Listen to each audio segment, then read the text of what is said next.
Bonjour à tous, bonjour à toutes. C'est Paul pour vous présenter un nouvel épisode de Sapin en sucette.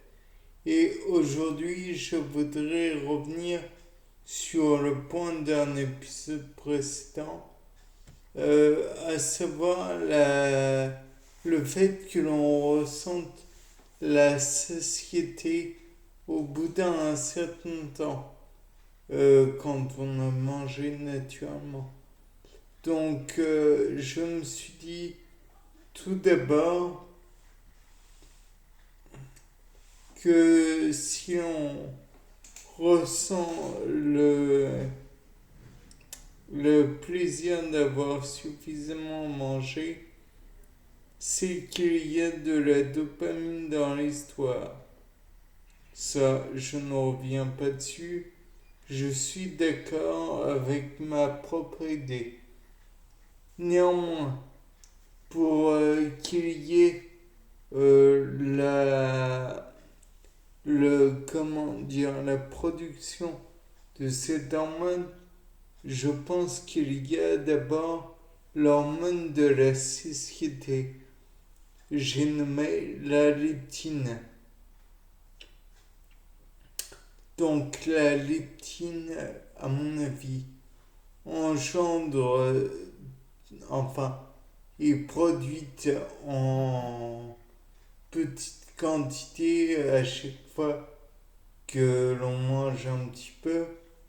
Et à partir d'un certain niveau, celle-ci elle va s'amonceler, dirons-nous, à chaque fois que l'on mange un petit peu, déclenchant un petit peu plus d'échange de dopamine en même temps. Donc, on mange leptine qui déclenche la production de dopamine. Mais si on continue à manger jusqu'à un certain seuil, il va y avoir production de leptine et elle va produire elle va engendrer de la dopamine ou comment dirais-je, euh, faire fixer de la dopamine sur un point et donc dégager du plaisir. Mais à partir d'un certain seuil, il n'y aura plus de production de dopamine.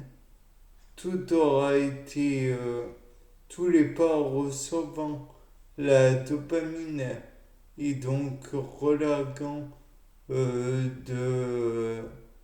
du plaisir, de l'endorphine ou que sais-je comme molécule de plaisir, les pores de la dopaminergique vont être petit à petit saturés en dopamine et il n'y aura plus de décharge de molécules de plaisir, endorphines ou autres. Mm. Et la leptine, quant à elle, sera arrivée à un seuil où il n'y a plus de production en la matière. Elle devra, à mon avis, euh, être arrêtée puisqu'il n'y a plus de production. Il y a il y aura une certaine quantité de lait. Et arrivé à une certaine quantité, il n'y en aura plus.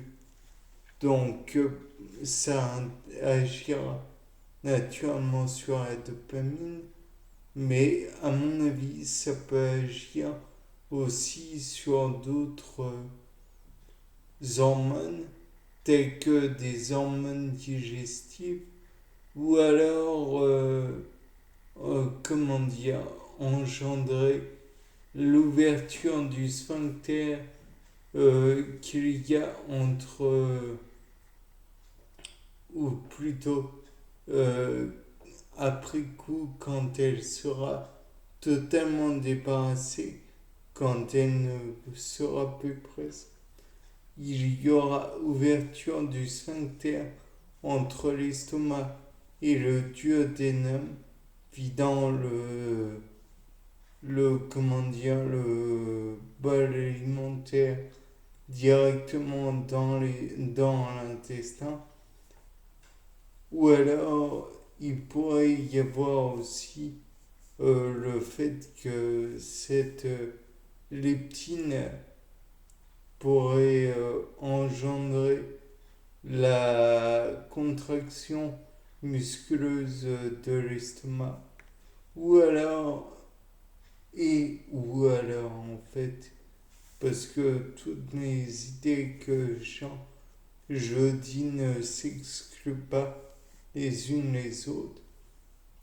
Et ou alors, il y aura production de suc gastrique, et ou alors il y aura production d'enzymes diverses. Donc, mais grâce à la leptine, certes, je n'ai pas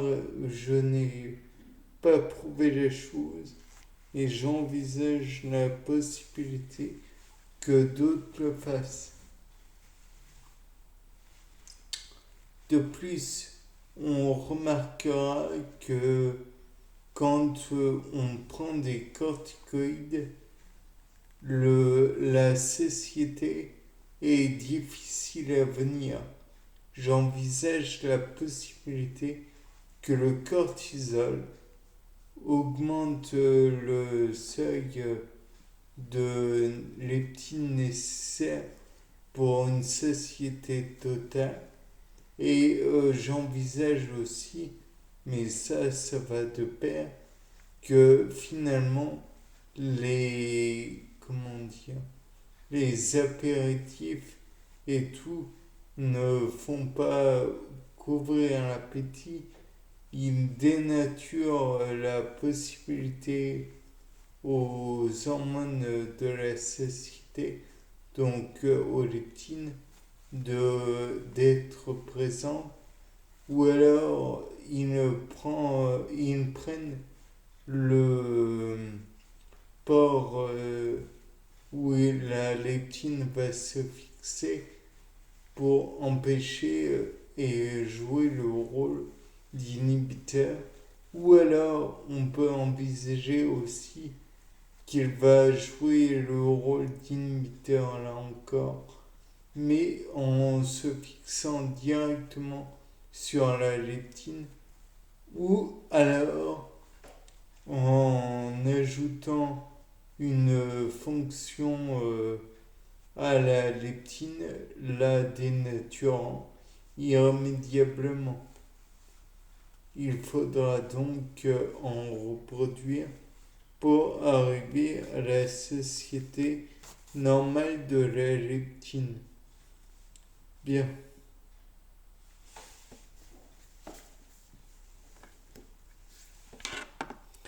Alors, c'était Paul Dame pour vous présenter une fois encore un sapin en sucette.